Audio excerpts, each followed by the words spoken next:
एक बार ऊंची पहाड़ियों और फुसफुसाते देवदार के जंगलों के बीच एक छोटा सा शहर बसा हुआ था। इस शहर में जैक नाम का एक व्यक्ति रहता था, जो अपनी प्रभावशाली हंसी और त्वरित बुद्धि के लिए जाना जाता था। लेकिन जैक पर भारी बोझ था।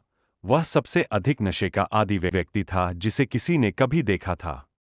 छोटी उम्र से ही जैक विभिन्न पदार्थों से जूझ रहा था। इसकी शुरुआत काफी मासूमियत से हुई, हाई स्कूल में दोस्तों के साथ प्रयोग करते हुए। लेकिन जैसे जैसे साल बीतते गए, जो कभी कभार इस्तेमाल के रूप में शुरू हुआ वह पूरी तरह से लत में बदल गया। उनका जीवन नियंत्रण से बाहर हो गया। उसने मित्र, नौकरियां और सम्मान खो दिया। वह अपने पूर्व स्वरूप का भूत बन गया और हताशा की धुंध में सड़कों पर भटकता रहा। उनका परिवार, जो कभी उनकी क्षमता पर गर्व करता था, अब उनकी गिरावट से निराश है। उन्होंने सब कुछ करने की कोशिश की, हस्तक्षेप, पुनर्वास चरण, कठिन प्रेम, लेकिन कुछ भी इस चक्र को तोड़ता नहीं दिख रहा था। जैक कई दिनों के लिए, कभी कभी हफ्तों के लिए गायब हो जाता था, लेकिन पहले से भी बदतर हालत में वापस लौटता था। फिर एक ठंडी सर्दी की रात कुछ बदल गया। जैक ने खुद को पार्क में अकेला पाया जहां वह अक्सर लोगों की नजरों से दूर नशीली दवाओं का सेवन करने जाता था। बर्फ धीरे धीरे गिर रही थी, जिससे जमीन एक प्राचीन कंबल से ढक गई थी।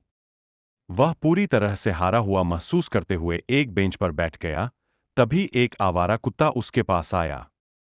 कुत्ता, दयालु आंखों वाला एक मैला कुचैला म्यूट, उस पर ऐसे थपथपाया मानो उसके दर्द को महसूस कर रहा हो। उस पल में जैक को कुछ ऐसी चीज की झलक महसूस हुई जो उसने वर्षों में महसूस नहीं की थी, आशा की एक किरण। उसने कुत्ते को देखा और निर्णय लिया। वह इस तरह जीवित नहीं रह सकता था।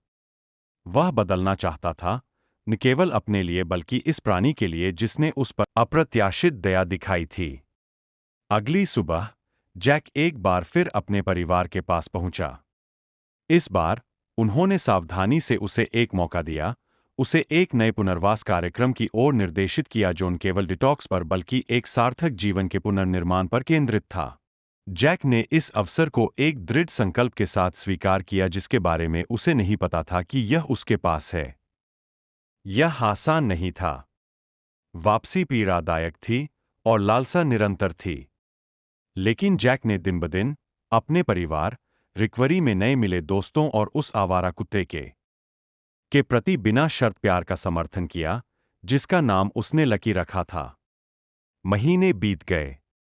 जैक ने खुद को थेरेपी में डुबो दिया, पेंटिंग के प्रति अपने प्यार को फिर से खोजा और स्थानीय पशु आश्रय में स्वेच्छा से काम करना शुरू कर दिया। शहर में बदलाव दिखना शुरू हो गया। जैक मौजूद था, स्पष्ट दृष्टि वाला था और धीरे धीरे समुदाय में अपना स्थान पुनः प्राप्त कर रहा था। साल बीतते गए और जैक लचीलेपन का प्रतीक बन गया। उन्होंने स्थानीय स्कूलों में नशे की लत के बारे में बात की और पूरी ईमानदारी के साथ अपनी कहानी साझा की। उन्होंने समान राक्षसों से जूझ रहे अन्य लोगों की मदद की, एक हाथ और एक सुनने वाला कान देकर। और इस सब के दौरान लकी उसके साथ था, एक वफादार साथी जो तब वहां मौजूद था जब उसे इसकी सबसे अधिक आवश्यकता थी। जैक की यात्रा असफलताओं से रहित नहीं थी, लेकिन हर बार जब वह लड़खड़ाया, तो वह पहले से अधिक मजबूत और दृढ़ होकर खड़ा हुआ। उन्हें रचनात्मकता में सांत्वना, असुरक्षा में ताकत और दूसरों की मदद करने में उद्देश्य मिला। और इसलिए पहाड़ियों और जंगलों के बीच बसे उस छोटे से शहर में जैक की कहानी फैल गई, मुक्ति की कहानी, एक ऐसे व्यक्ति की जिसने नशे की सबसे गहरी गहराइयों का सामना किया और प्रकाश में उभरा।